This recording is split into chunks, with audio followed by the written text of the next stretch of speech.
Hello, my name is Daniele D'Antonio. I am a PhD student at University of Technology, Sydney. And now I'm going to talk about variable AGN.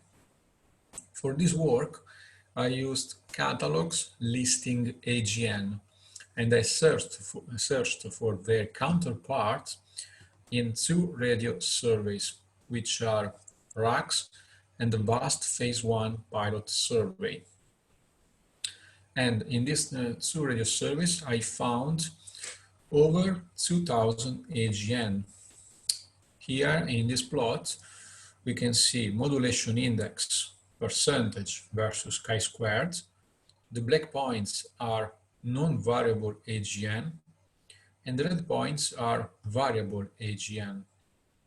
I found that 33 objects are variable AGN, and this means that 1.39% of the sample is variable.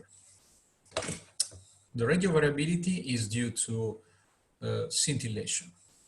We know this because we estimated the brightness temperature values for all the variable AGN. In this histogram, we have number of variables versus logarithm of brightness temperature. And we see that all the values are above this number, 10 to the power of 12 Kelvin, which is the Compton catastrophe limit. We cannot have intrinsic variability with values above these limits. And we also consider the possibility to have Doppler boosting effects. So we divided the brightness temperature values by a Doppler factor, but the values are still above these limits. Another result is that looks like blazars are more variable than other classes of AGN. In my AGN sample, I have different kind of AGN. I have Seyfert galaxies, liners, quasi-stellar objects, and blazars. So in this plot, we can see chi-squared versus flux density. The black points are blazars.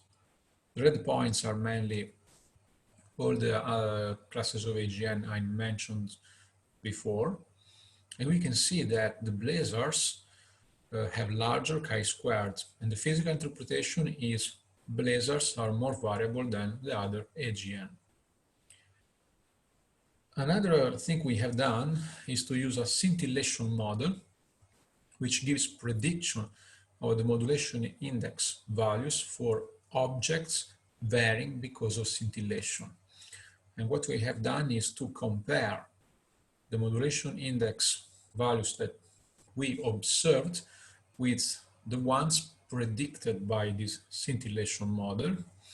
In this plot, we have modulation index percentage versus time scale for all the variable AGN.